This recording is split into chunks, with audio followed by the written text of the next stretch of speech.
Hi, everybody. Thanks so much for being here today. We are going to go through the processes for uh, collecting, recording leads that you might run into at some of the schools that you are attending, some of the back to school events. And I know there are a lot of them. And we appreciate everybody who's going out there to cover these schools. We should cover 150 by the time the 3 week period, the Blitz period is what we're calling it. By the time the Blitz period is over, we should have covered 150 schools.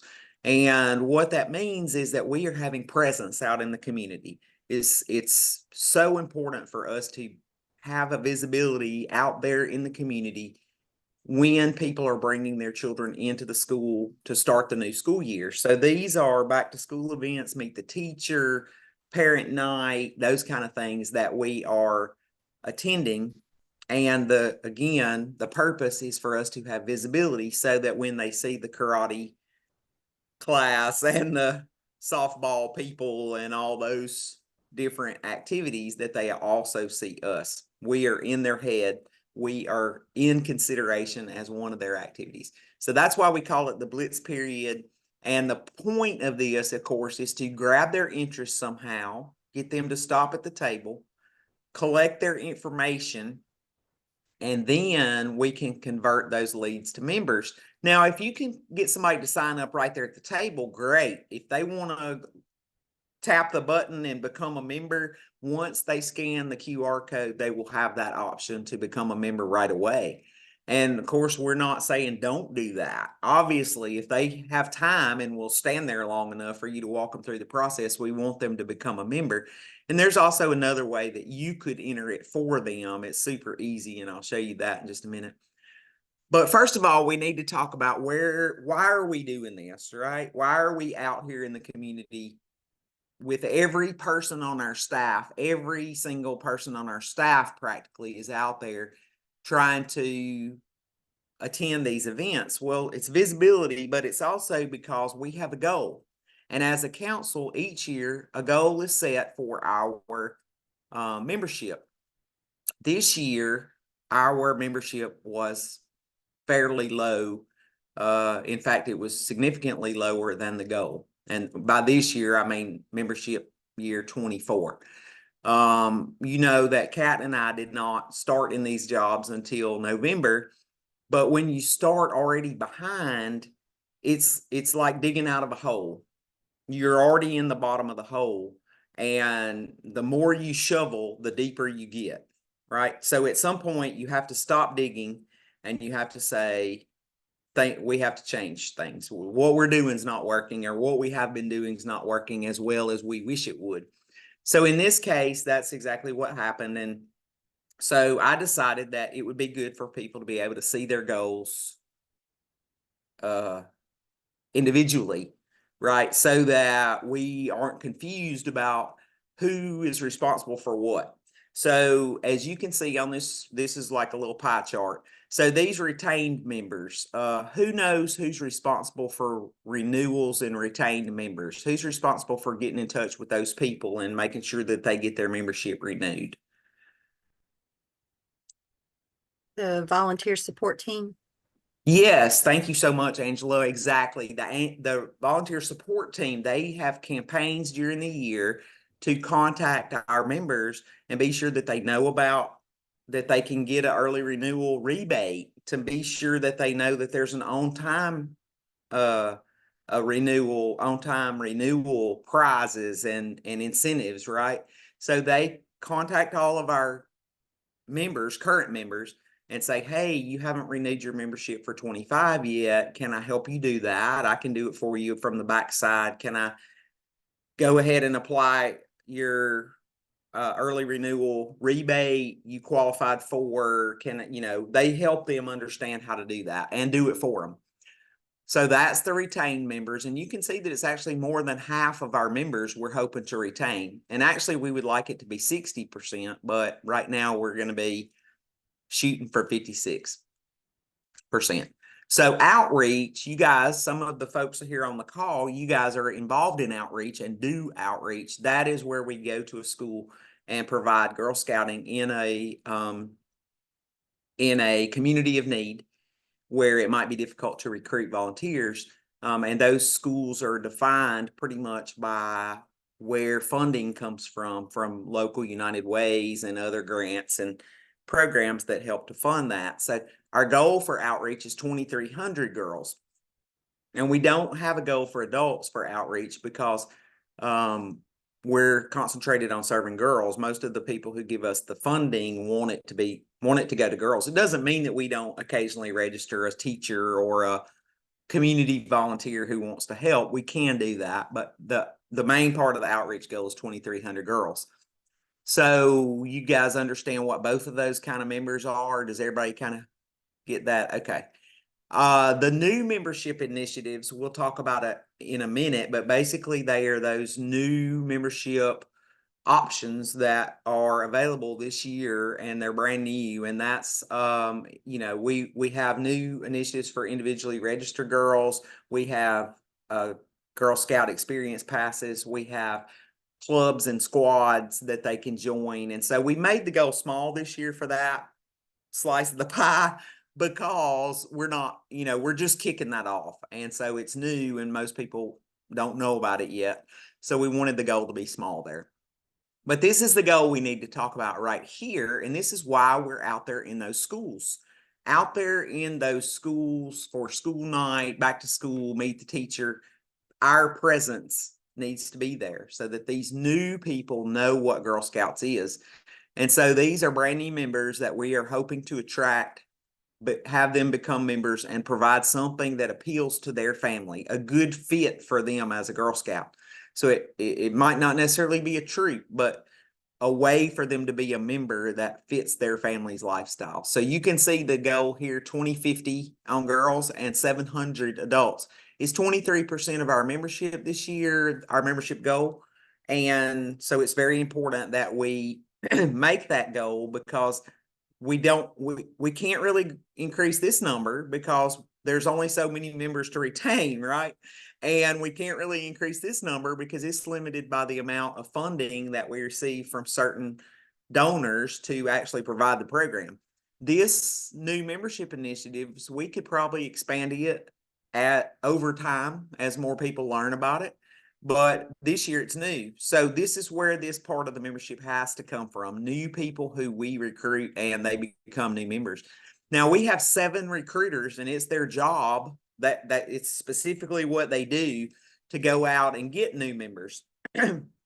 But you can see that in order to reach their goal in the timeline that we would like them to do that, they need to get 275 new members by September 27th.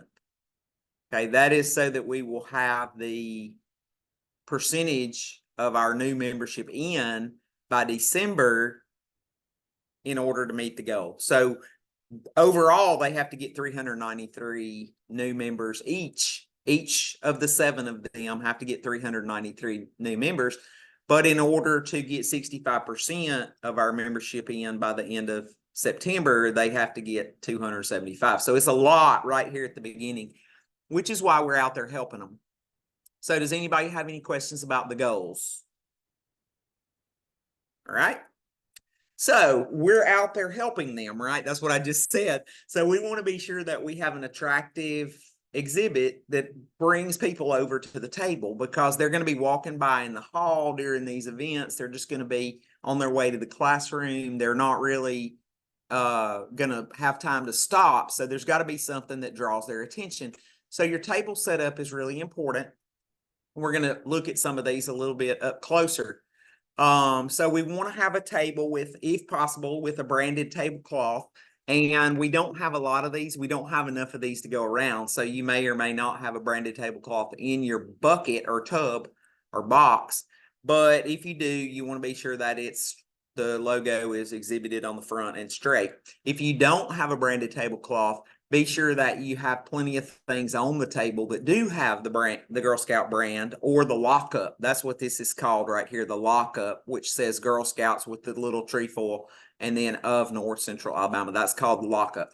So we want to have something branded on the table that's visible if we don't have a branded tablecloth.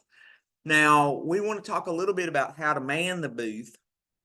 I prefer this kind of setup where there are multiple heights of things on the table, because it attracts people's attention. When you have just a flat landscape view, people tend to look over it, right? Nothing stops your eye as you pass by. So different heights of things. If you have a frame that can stand up at 8.5 by 11, pick one of your flyers that you have, one of your items, and stand it up. It stops people's eye as they're passing by.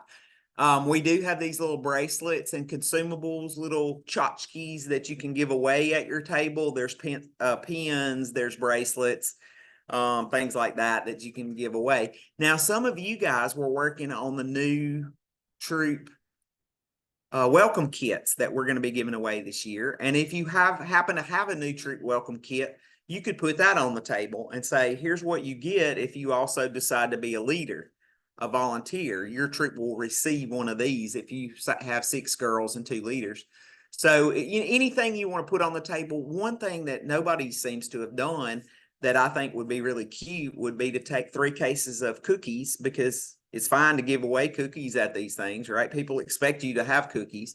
And if you want to give away cookies to the people passing by, you could put some cookies on a plate. You could stack up 3 cases of cookies on the corner of the table to make different heights, like stairs. And then you could put your tchotchkes on the little stairs, right?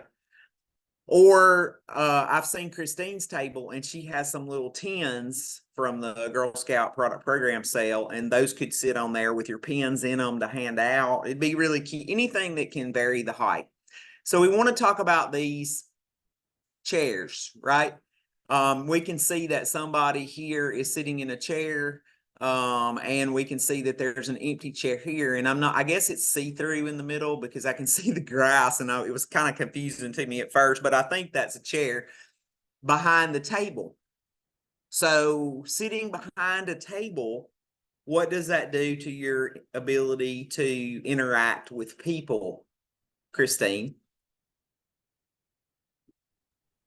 Well, they can't see you sometimes, and it's better to either stand up and show them the displays, what we have, the information, and you interact with them, talk to them, because they usually want to know, what do you do in Girl Scouts? And you want to give them a variety of things that we do. And I usually have things that, like fun stuff, like I have a soccer ball, Girl Scout soccer ball that we use, and you can see the scuff marks on it. I have a Frisbee. So they know that we're not just crafts and selling Girl Scout cookies. Excellent. That's great. And so if you're sitting behind the table, like at this event, it looks like an outdoor, like a festival or something. And certainly there's going to be a time when there's nobody there, and you'll want to sit down behind the table and take a break, get you a water.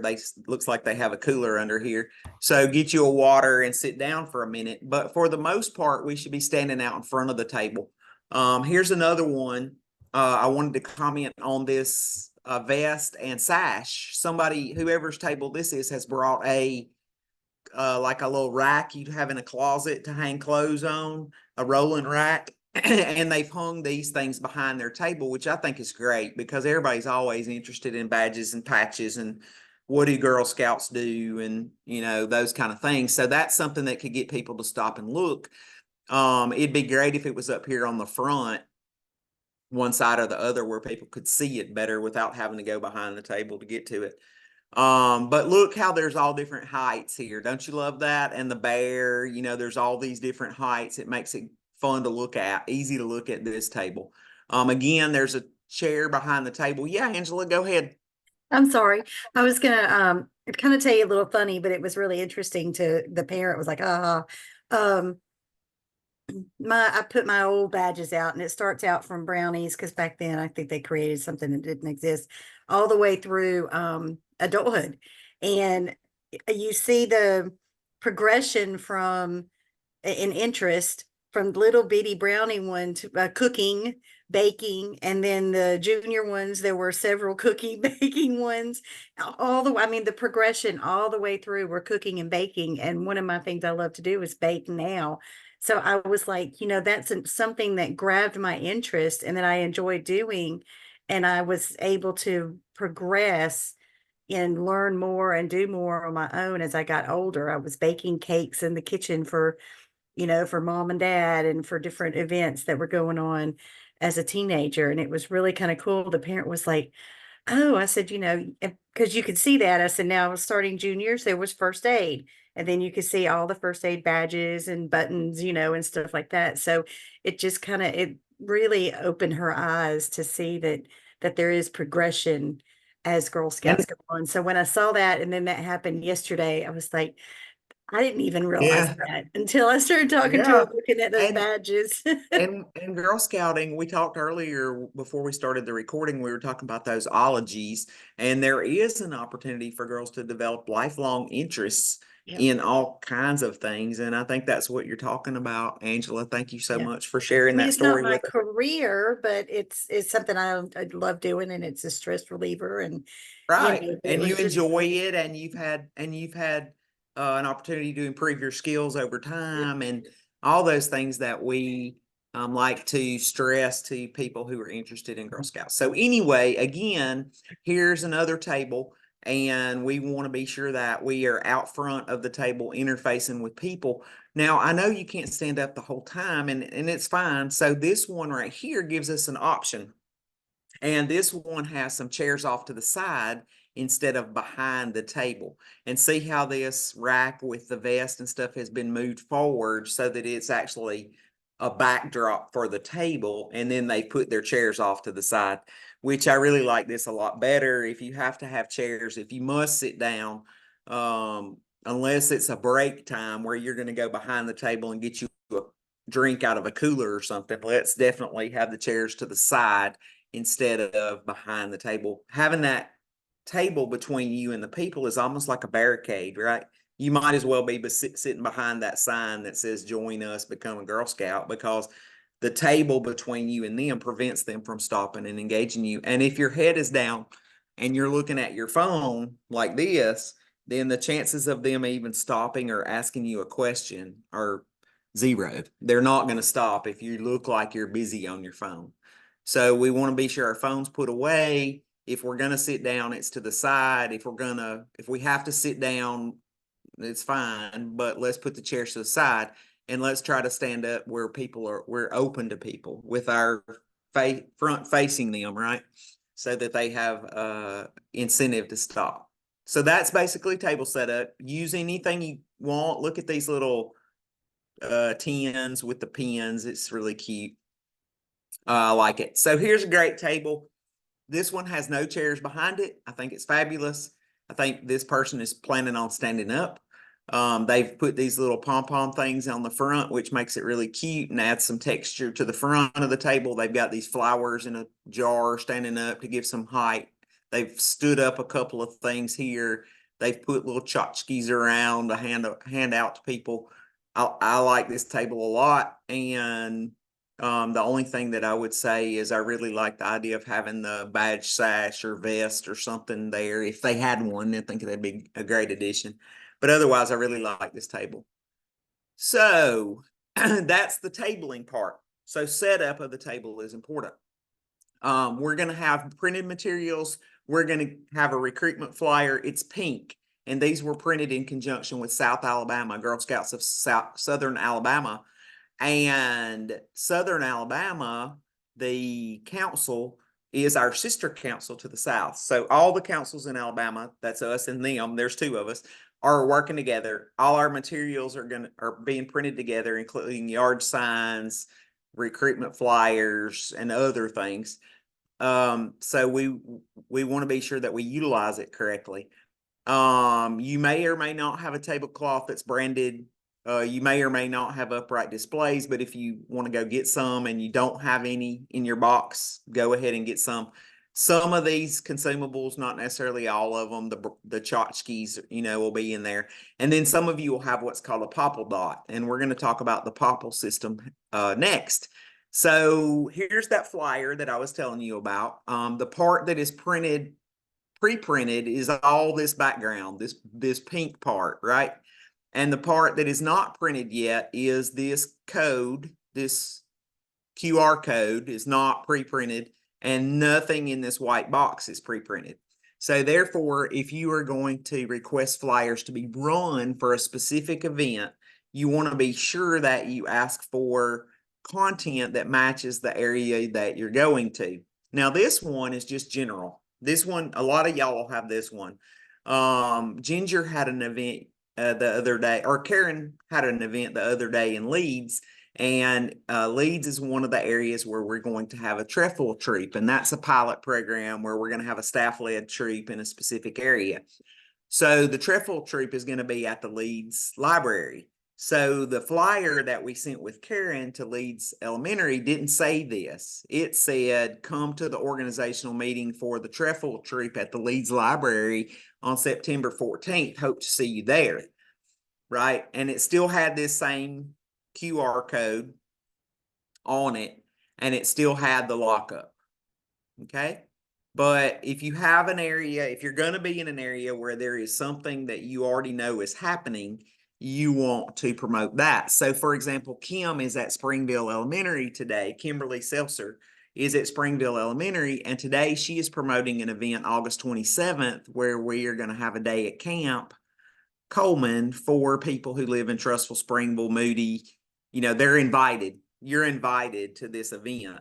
Try a day at camp on August 27th. So she's promoting that event. But for the most part, if you don't know of an event that you're having, this will be your general flyer. Did you know there are multiple ways to be a Girl Scout? Joining a troop is just one. That is the message. If you don't say anything else to people, that is what you should be telling them. Joining a troop is just one. And these are all the things they can do, or some of the things they can do there. You can either choose your own adventure, whether it's solo or with the troop. Again, that is the main message that we are promoting this year, whether it's solo or with the troop, whether it's in a squad or with an experience pass, whether it's with the trefoil troop or in outreach. All those are viable options for membership. So then they need to scan, it says scan the QR code, right? And to connect with us. Okay, that is not a membership. We are not asking them for any money. There is no commitment here when they scan this QR code. And that's important for you to know, because you want to know what's going to happen. Like, if they object to scanning the QR code, they say they're not ready until they know when the troop is or whatever. All this QR code does is collect information. And that is how we know who they are. If they don't scan the QR code, we don't know who that person was that you ran into in the hall at the Winn-Dixie, right? We don't know who that person is that had triplets at Leeds Elementary that wanted them to be in a Girl Scout troop. We don't know who they were unless they give us their information. So what they'll do is, once they scan the code, this code here, or this popple dot, if you happen to have one of these, that's already programmed to a landing site. So if you tap or scan the popple code, Christine and Ginger's popple dots weren't programmed yet. So Christine, you'll want to have them scan the QR code, because the popple dot is not programmed until you send the QR code off of your popple dot to Kat, and then she can program it. But she's at a school today, so it's not going to happen today. So have them scan the QR code here on the flyer. Ginger, I saw, had blown up a huge one of these and put it in a frame standing up on her table. I think that's fabulous, because it's easier for them to get it from a big place. All right. So when they scan the code, no matter how they get there, no matter how they tap it or scan the code or whatever, this is what pops up for them. This pops up on their phone when they scan the code. Drop us your info. Okay, if they do not do this, we have no way to get back in touch with them. We don't know who they were. We don't have any way to contact them. They're not in our system. We don't know they're interested in a troop. We don't know they're interested in a squad. We don't know they're interested in anything unless they scan the code and enter their information here. So we want to be sure, even if you have to stand there next to them, okay, now it's just going to ask you for your name. Okay, if you start filling it in, it should fill, okay, good. See, it's filling in your name. Great. All right, now go down there to that next line. It should go ahead and start filling in your email address. If you use your phone much, right, it's going to automatically know that information once you start typing it.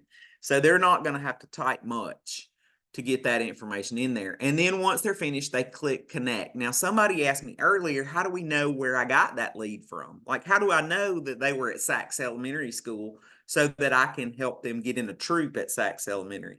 Well, this little tool that we're using, Popple, that when they enter that information on their phone, it has a location feature. It knows not only did they fill it out right there in the hall at Sachs Elementary, it knows which room you were in. We can zoom in and tell if they filled it out in front of the table, like if there's 3 or 4 right there in front of the table, or if they went out to their car in the parking lot and did it. We can not just tell where they were, but exactly where they were.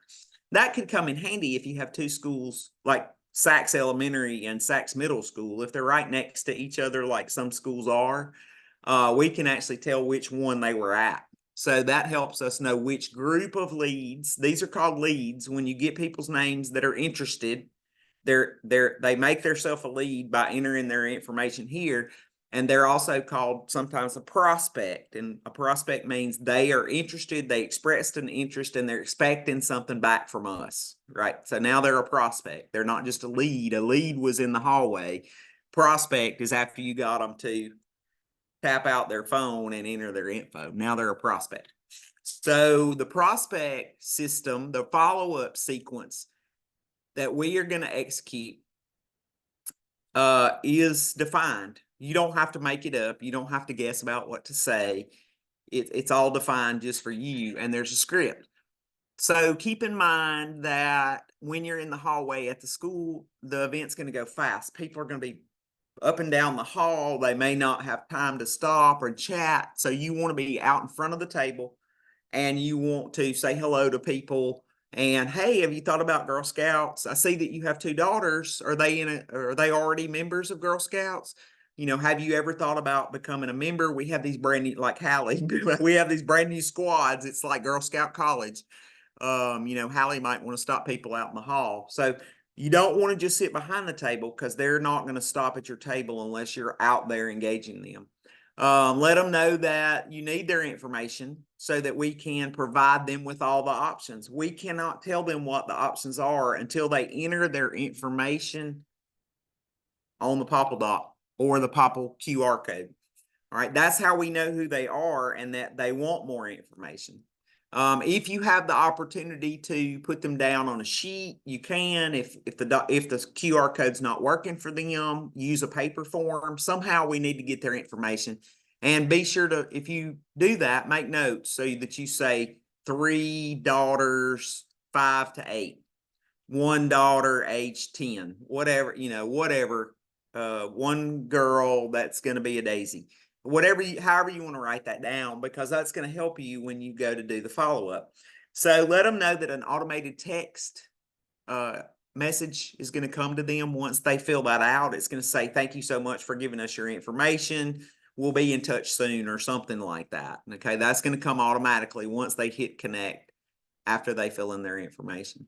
Think about standing there with them like we talked about and making sure that they know what the next line is. Go ahead and put that in. Yes, now it's going to ask for your email if you'll fill that in. All right, now hit connect so that we be sure that they got the information entered. Okay, initially this is not the exact wording. So the exact wording is going to be on your script, but they're going to get an email that comes back to them automatically. Remember I said they'll get a text that said, thanks for providing your information. We'll be in touch soon. That's an auto text reply that confirms that their information was entered. But besides that, they're going to get an email and it's going to say something like this. We know it's a hectic time. I'm glad we got to connect. We're looking forward to learning more about your girl and discussing the best options, best fit Girl Scout experience for her. Check out some of our events. If you're ready to join, click this link. Okay, so they're going to get this automatically. This is going to come after the text that confirms that they entered their information. So they're automatically going to get that. Now, the problem comes in the rest of the follow-up sequence that is not automated, right? What does that mean? What does it mean not automated, Angela?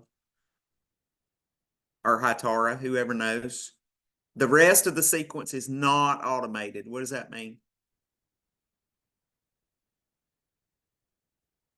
Anybody? Hatara's at a table. She may not be able to answer. Hallie, do you know?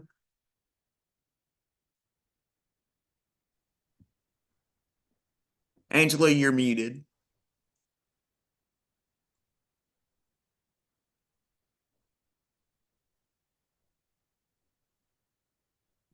Go ahead, Christine. I'm if you sorry. know. Gina That's had okay. called me and I'm on the phone with the lady at Strickland. So Oh, I'll be okay. right back. Okay. Sorry. That's okay.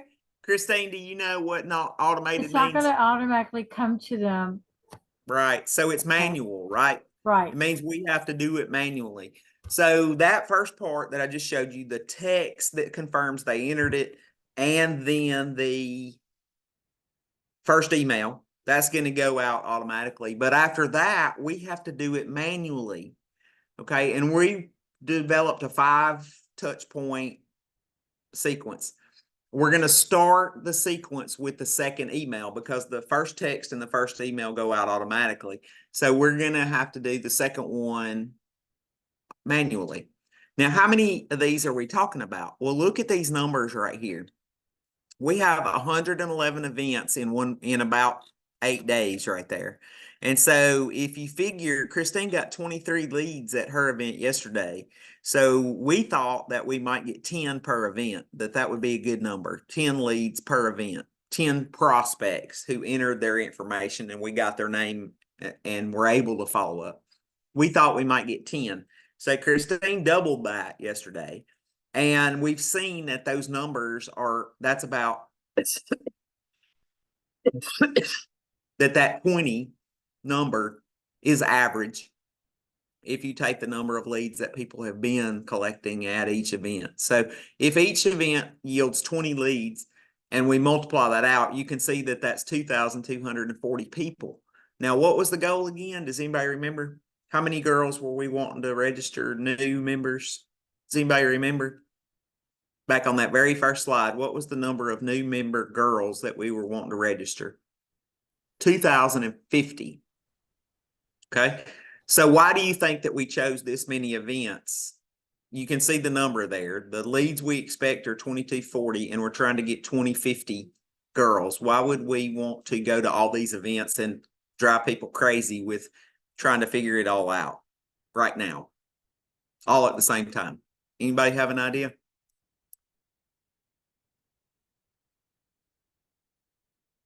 We want to flood ourselves with leads, right? We're not going to get all 2,240 of them to become a member. But if we don't have at least the number of leads that we need members, there's no way we can get 2050, right? Or even 50% of 2050. So we need to get 65% of our 2050 in by the end of September. And in order to do that, this is our best. We're giving it a good go. It's our best effort to get out there and try to get people information so we can follow up with them and explain what Girl Scouts is. All right, but we're going to do 5 touch points with each person. Remember I told you that? So look at this number here. This is the potential number of times that we're going to have to email, call, text, email, call, email, right? Because we're going to do 5 touch points with each of these 2,200 people. It's going to add up to 11,000 emails and phone calls. So we have a team that is doing that, and they're called the Bubble Team. And Christine and Angela are part of the Bubble Team. Some of you might get leads that you need to follow up with. Hallie, I believe we're going to assign you some leads maybe from other areas to follow up with. Hatara definitely is part of the Bubble Team. She's at a event today, but on days when we don't have events, we'll be doing this. So basically we know that the automated email is number 1. That's the first thing. The text and the automated pieces of the sequence go out immediately as soon as they enter. But these other steps, 1, 2, 3, 4, and 5 have to be done manually, right? That's what I mentioned.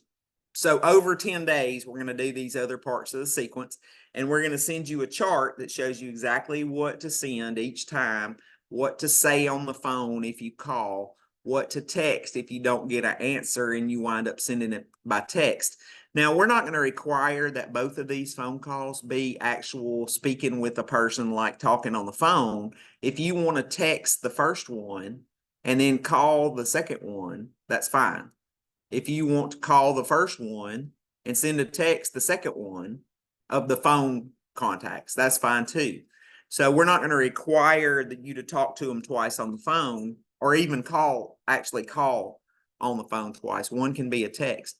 But let's say that you decide to call them on this one and they don't answer. Instead of just leaving it, you're going to send the text, and then you're going to need to call them the second time. And if they don't answer the second time, what are you going to do? Send the text, right? So we're going to try to call them at least one of the two times. And we're going to follow up with the text if we don't reach them. This is basically the way it looks in your chart that we sent you yesterday. It looks much better in the chart we sent you because it's on white background. It's on red here to demonstrate that it's a hot lead. So this is called hot bubble leads. And that means that Hallie is a recruiter. Let's just explain what the bubble leads are. So Hallie's a recruiter. So when she goes to an event, all the leads come directly to her. Does that make sense to everybody? She gets her own leads. All right. Her prospects come directly to her. But for the rest of us, Karen's out there today at a recruitment event. Kimberly Seltzer's at an event. Kit's at an event. So people who aren't recruiters are out there at events. So all of their leads and prospects are going into a bucket, a bubble. The bucket is going to get so full that it is going to begin to bubble up and run over because there are so many general leads coming into that bucket that it can't hold them all. So that's why we're calling them hot bubble leads, because they're hot because we just got them, and they're bubble leads because they're just from general people who are just out there helping right now. So those all go into one big bucket, and then they are passed out in a distribution process where Kimberly will go through them and assign them in groups. Like Christine got 23 yesterday at Saks. So when Kimberly assigns those, all 23 of those likely will go right back to Christine. However, if Christine couldn't do them, they would need to go to somebody else. So we can assign them to whoever needs them, whoever has time to follow up, whoever's not at a school, whoever is able to manage the follow-up sequence for that particular set of leads. So you'll be able to copy and paste this content. It's when I sent it to you yesterday, it's in a PDF. It's very easy to just grab the top of it, copy it, paste it into an email, and hit send. There's a different sequence of what to say for each one. Basically, what we want to do is demonstrate that there are options of ways to be members. Like being in a troop is just one. We say that again right there. Everybody see that? Joining a troop is just one. All right, this part is not part of the follow-up sequence. You'll see when you open your document, we don't go through all the different kinds in the email that we're sending them. We just say, learn more about the options here. And they can click that link directly from the email you send them and see what I just showed you a few minutes ago with all the different options. And then if they're ready to join, they can click that link and it takes them straight to a form stack where they can become a member and pay their $25. So then all the sequences are here. They're all in the document we sent you. You copy, you paste, you copy your email addresses into the BCC line. If you're sending them in a group, right? If you're sending them in a group, you don't want everyone to know everybody else's email address, right? You don't want them to know that you sent it to 160 people instead of just one. So if you want them to think they're the only person you sent it to. So if you put it in BCC, that is blind carbon copy. And that means they will never see the other people's email addresses or even know that you sent it to multiple people. And if they accidentally hit reply all, it's not going to be an email that goes to 160 people. It's only going to come back to you. Does that make sense? So you want to send these from your work email, not from your personal email. Because you don't, unless you don't mind people replying to your personal email. It'd be better if it's an at girlscoutsnca.org email address. All right, so we want to feature the different kinds of membership. Christine, you'll have a copy of this that came into your email box yesterday. And you can blow it up and see it better on your own screen. We want to feature the kinds of experiences that Girl Scouts have. We want to talk about benefits. And these are some of the, this particular email is going to call their attention to events and activities. It's always we're going to offer them the opportunity to become a member. They're going to click the link. They're going to pay their $25. They're going to be a member. On the fourth email, or I can't tell if that's an email or text. I think that's a call. Is that a call? Number 4? Yeah, phone call or text. So help us break a world record. I think that's how the actual content's worded now. Help Girl Scouts break a world record. Don't miss this event because it's free for everybody. Okay, it doesn't matter if they're a member or not. But if they go ahead and become a member, then they get a free s'mores patch. And we'll try to get them to sign up at the event. If they don't become a member beforehand, we'll try to get them to become a member and we'll give them a free patch that day.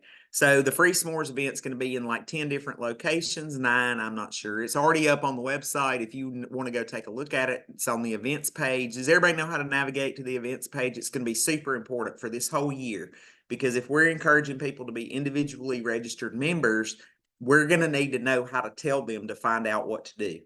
Otherwise, they're just a member and they're not doing anything, right? Because they're not in a troop.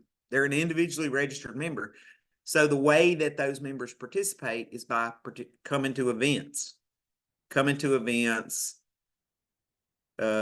joining a squad, buying an experience pass, selling cookies, being part of the fall program, product program. Those are the ways they participate. They don't have a troop. So we have to be able to direct them to find the events and activities that they can participate in. Some are free, some they have to pay for, but that's what's available to them on the events page at the website. And then on the last email, if we haven't been able to connect with them, we send them something that says, I'm so sorry we haven't been able to connect. Girl Scouts is always here when you're ready. And then there's a link to ways to get involved and a link to become a member. So then at the end, we're going to need to record what happened. Now, why do you think we have to know what happened to each one of these people, Christine? We want to make sure that they have been given the information and the outcome hopefully is they want to become a member and do the activities that they can choose. Right.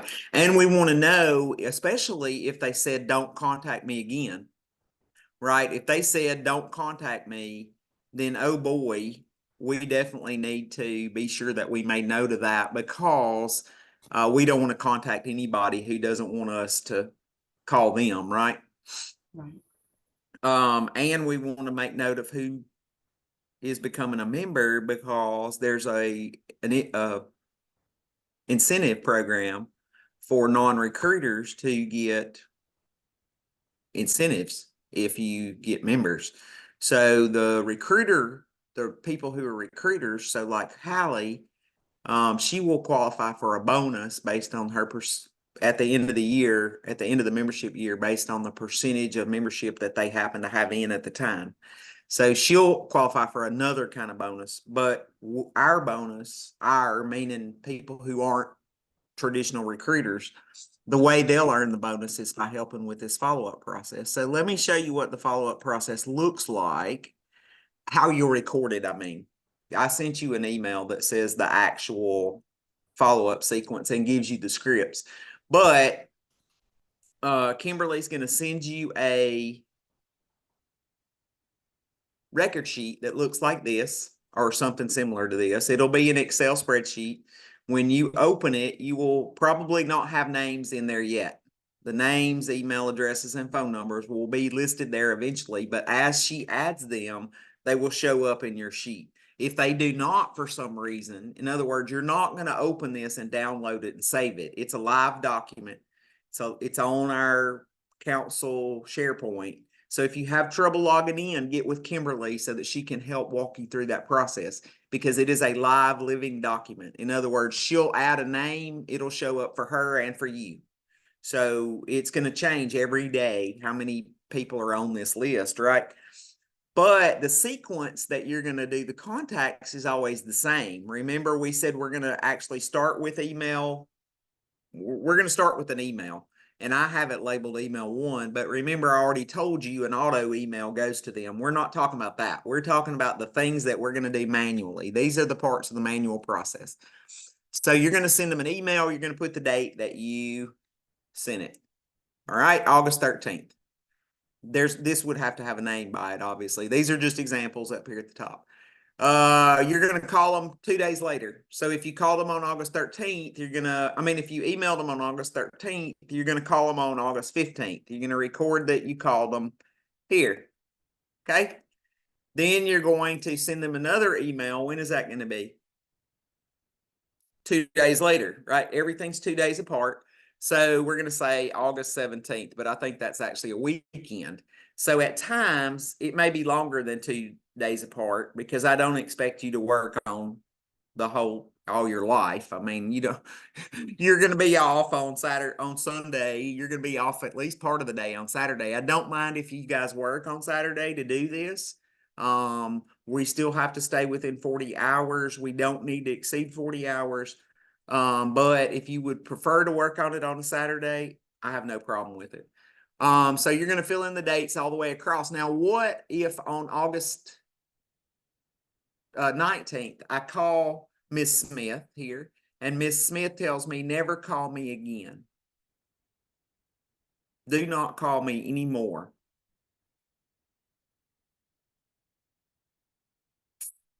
I'm going to respect Mrs. Smith's wishes. First of all, I'm going to fill this box in with black. Oops. Okay. Did everybody see how I did that? Just highlight the boxes, go up here to the little bucket paint that's pouring into there, pick black and fill in the boxes. Okay. If I want that gone, I can just go back up here and say no fill. Okay. So fill in the boxes. She doesn't want us to call her anymore, and I don't want to accidentally call her, right? The other option, what could you do? You could just put an X there if you think that you're going to realize it before you already called her. So be sure that whatever you do keeps you from calling her next time you get into your sheet. All right. So is she converted? Did we convert her to a member? Did we lose her? Or did she say, do not contact me?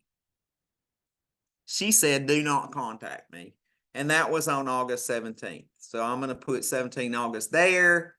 And I'm going to put my initials over here because I'm the one that she said don't contact me. Okay.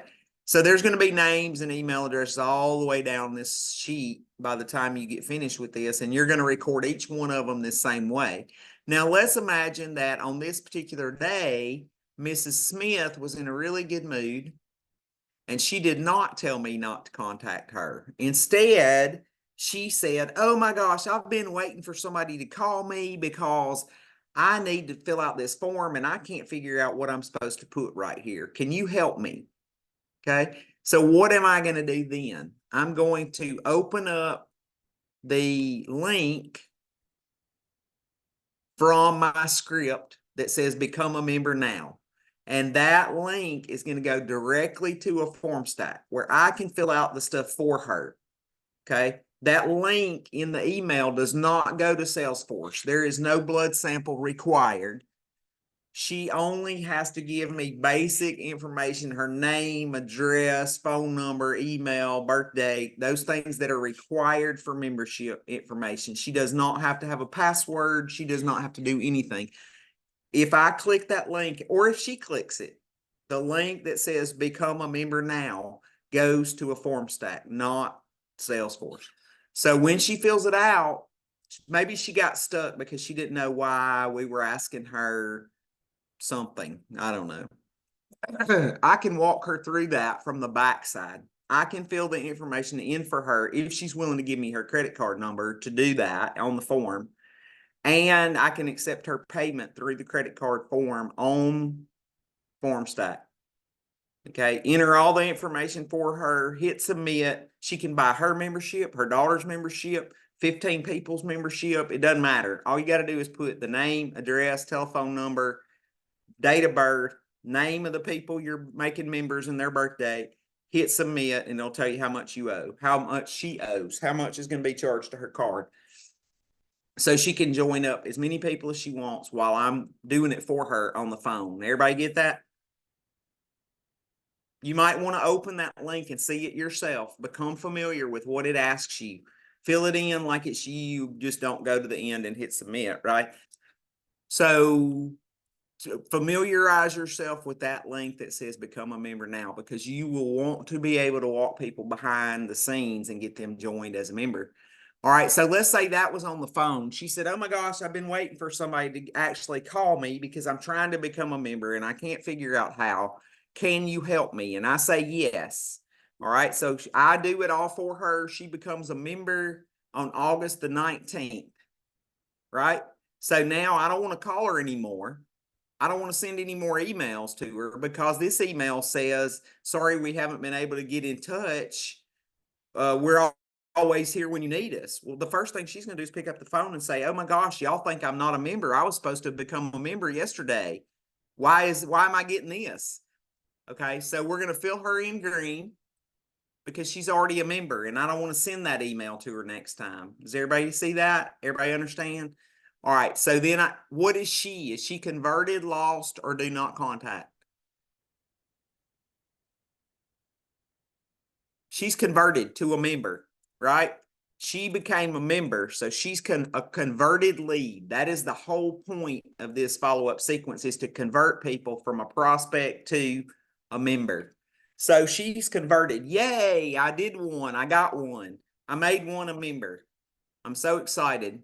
All right, and the other category would be lost. And that would mean you went through the whole sequence. You sent every email. You did every phone call. Nobody ever answered you. You never got a message back. On August 23rd, you sent that one that said, I'm so sorry we hadn't been able to connect. Girl Scouts is always here for you. When you're ready, here's a link. Hope to see you soon, or whatever that last one says. You go ahead and record that you sent it because you haven't been able to talk to her. She's not a member and she hasn't said, do not contact me ever again. So you go ahead and send it, but she's a lost lead, right? Janice Rawlings is a lost lead. I lost her. I never got her to respond. She's a lost lead. Okay. So do you see the choices there and what needs to be recorded? All right. So why is it important to record all these things in this form? Well, we already talked about some of them. We don't want to call the wrong person. We don't want Miss Smith to think that she's not a member when I just walked her through the whole process. We want her to be sure she knows she's a member. But also there are incentives. And we talked about the incentives just a little bit, but let me show you a little bit more about those incentives, because you're going to want to know this because it's pretty cool that you can actually get incentives. So basically you're going to make the record. You're going to record the things that we just talked about. Either they became a member, either they're not responsive and they said we lost them, or they said do not call me again, do not contact me. So you're going to make all those notes on the sheet to record what happened. You're going to put your initials there. Now this is why, because if you do not record these conversations, these emails, these phone calls, these texts, you're not going to earn the points for them. So you're going to earn points as a non-recruiter. You're going to earn points. Remember, I said the recruiters will earn their bonus differently based on the percent of members that are in by the end of September.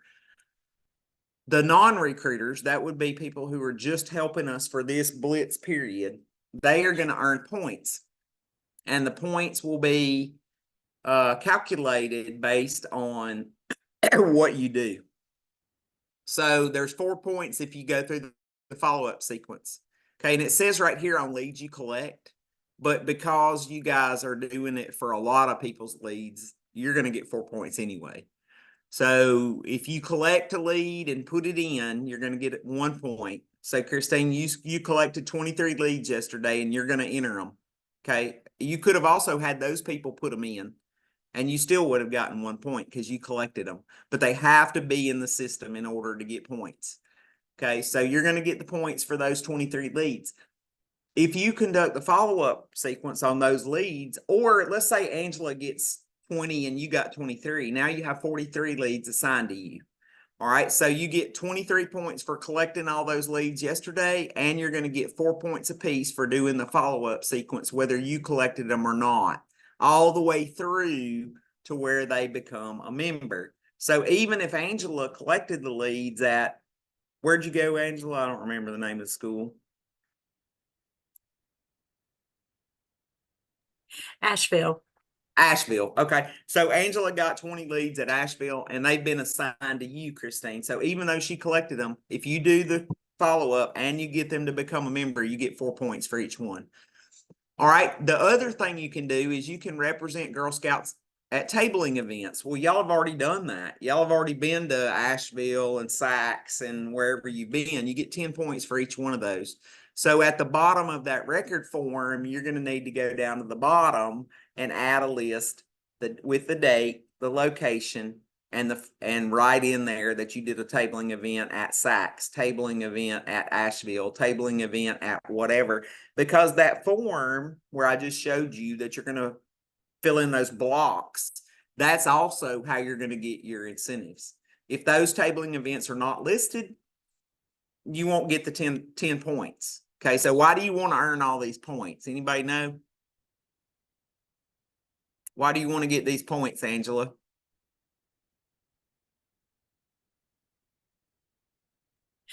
Money.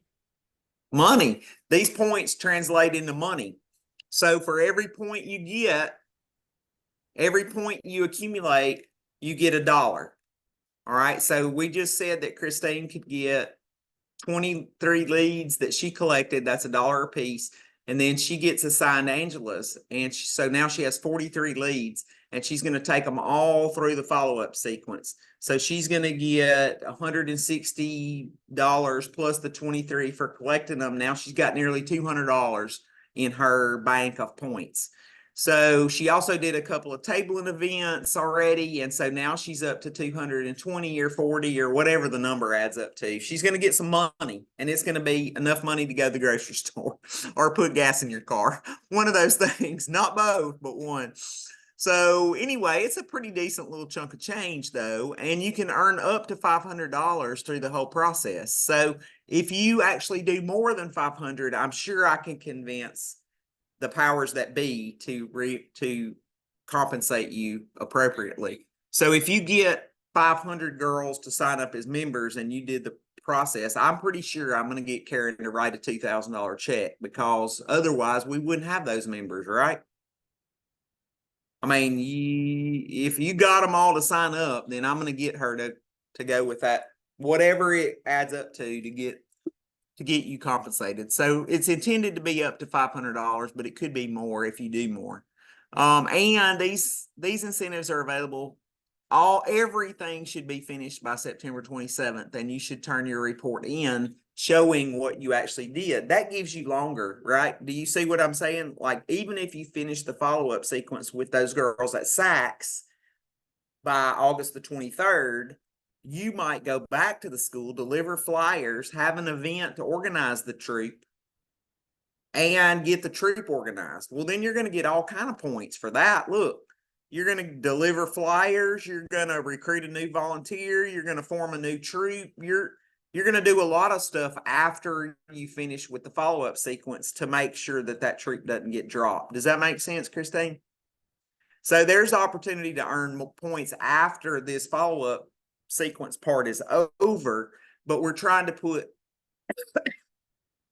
ends on it, right?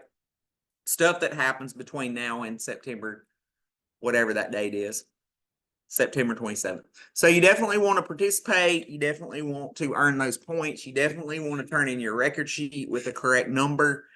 And add anything else that you do that's not follow-up at the bottom. Tabling event at Sachs Elementary, August the 5th, whatever the date was. Tabling of August 6th, tabling event at Springville Elementary. August the 8th, posted yard signs at Asheville intersection. You know, whatever you're doing that's on that list. So I'm going to send you, I think I already sent y'all this slide deck. Did I send it? You got it yesterday, the slide deck. So you should be able to open it and look at it, look at the numbers, how many points each thing's worth. I also sent you an example of the record sheet, and keep in mind, that's just an example, because your record sheet will be a live document that Kimberly creates that you can open, you can make changes. It'll save them automatically. She can add names to it. It'll save it automatically so that you see it next time you open it. Does anybody have any questions about what we talked about so far?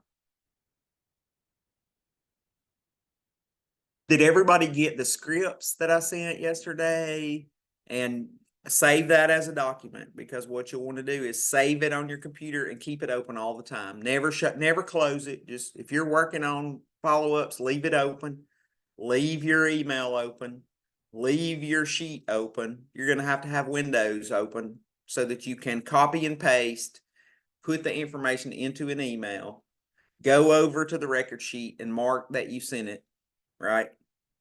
You're going to have a lot of things open at the same time. So if anybody needs any coaching on the actual technology that's involved, Angela, would you possibly have an opportunity to do a session with some folks and show them on a screen how that works or how to do it, or in person? If Christine needs help figuring out how to open the email at the same time and put the things in the BCC line and all that. That was a yes, Christine. She said she would. So just set up an appointment.